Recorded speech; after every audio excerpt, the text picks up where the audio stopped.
uma doutrina que tem a caridade como bússola, uma filosofia que propõe a lei de causa e efeito como explicação para os males humanos, uma ciência iluminada pela fé. Estamos falando do Espiritismo.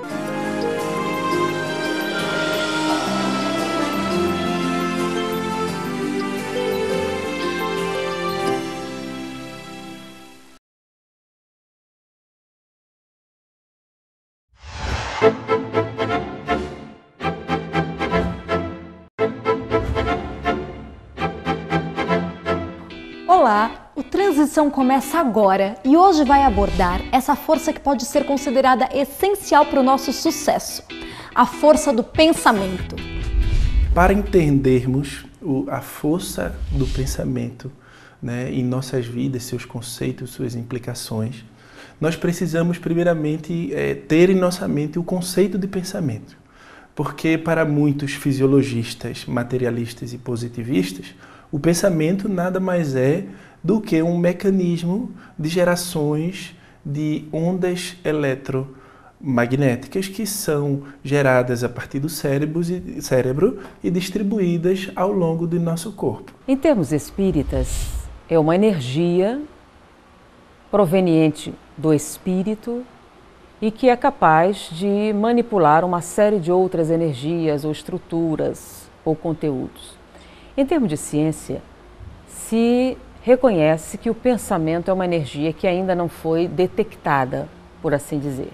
Espera-se que no momento em que o pensamento seja identificado como um tipo de energia específico, eles possam finalmente entender, por exemplo, os chamados fenômenos paranormais, que é a conversão da força do pensamento em outros tipos de energia. Mas se considerarmos, do ponto como o Espiritismo nos considera e como já a ciência moderna já nos traz o pensamento como fruto da geração ou como tendo o seu cerne na alma, nós vamos entender a força do pensamento muito além do que apenas um mecanismo biológico. O pensamento é um subproduto do espírito, é uma energia.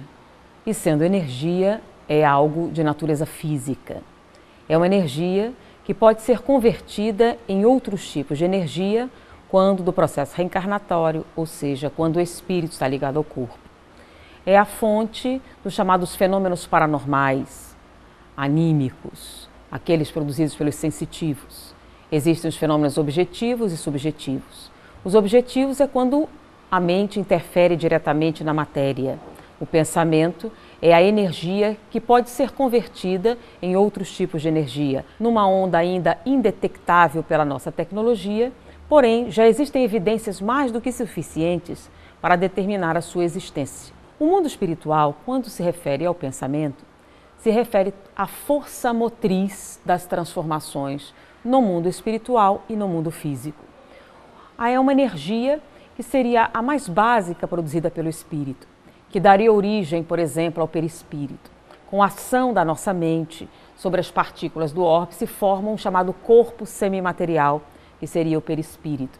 É também a origem das construções que aparecem no mundo espiritual, sejam as ideoplastias, que é a manifestação parcialmente física no mundo espiritual do pensamento, como as construções de natureza física mesmo, como os prédios descritos por André Luiz. Todas aquelas construções utilizam a energia do pensamento para se realizarem. Podemos dizer, então, que seria a energia básica do universo. Portanto, o nosso pensamento, ele é criador, ele é gerador do ambiente que nós vivemos.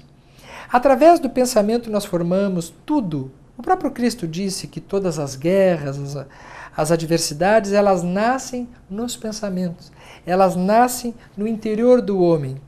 E nós precisamos reconhecer que é exatamente nesse campo, junto obviamente com sentimentos, que se formam todas as mazelas, ou todas as virtudes, todas as doenças ou todas as curas, todas as terapêuticas, e todas as conjunturas das quais nós sofremos ou das quais nós nos alegramos. Se somos pensamento e vontade, se somos luzes, filho da luz, O nosso pensamento tem uma força semelhante à de Deus, nosso Pai. Co-criadores de Deus, agimos sobre a nossa energia à nossa volta, consciente ou inconscientemente criamos aquilo que pensamos. E aí temos que ter cuidado, Emmanuel diz, cuidado com o que desejais, porque quando desejamos já criamos. Tanto ele pode construir positivamente, quanto ele pode destruir também. Um pensamento desanimado, um pensamento entregue a mágoas, um pensamento entregue à falta de vontade, este pensamento não surte o efeito desejado. Ao contrário, por exemplo, um pensamento confiante, um pensamento entusiasta, um pensamento vibrante é capaz de remover obstáculos à nossa volta, porque o pensamento é força viva, é atributo da alma, é conquista da alma para agir em favor de si mesma. Então, se o pensamento tem um peso específico, os pensamentos agradáveis têm um peso pluma, peso leve.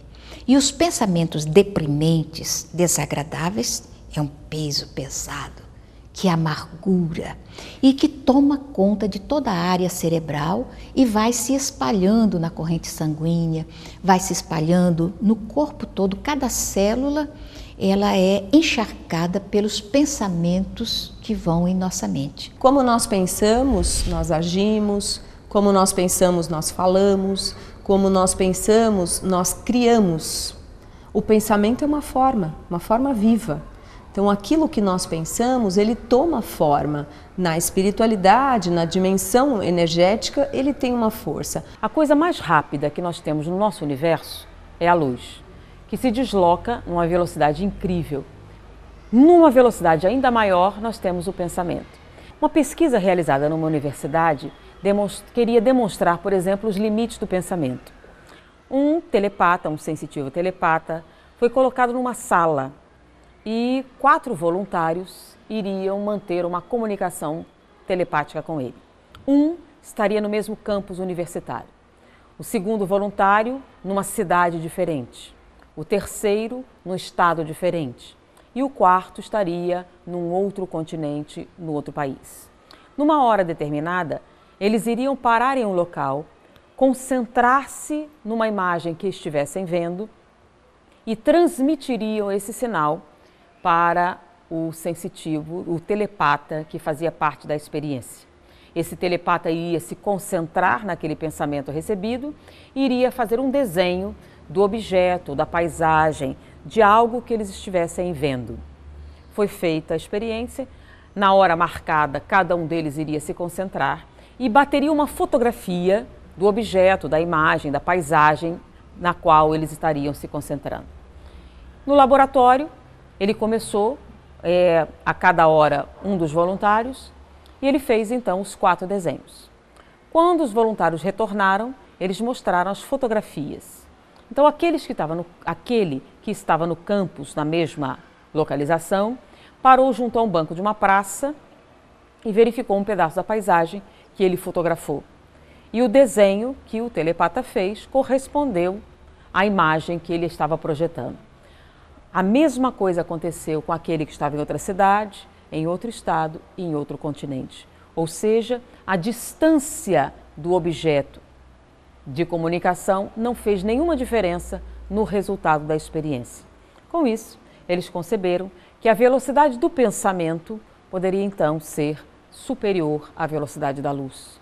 No momento em que você pensasse, esse deslocamento teria acontecido.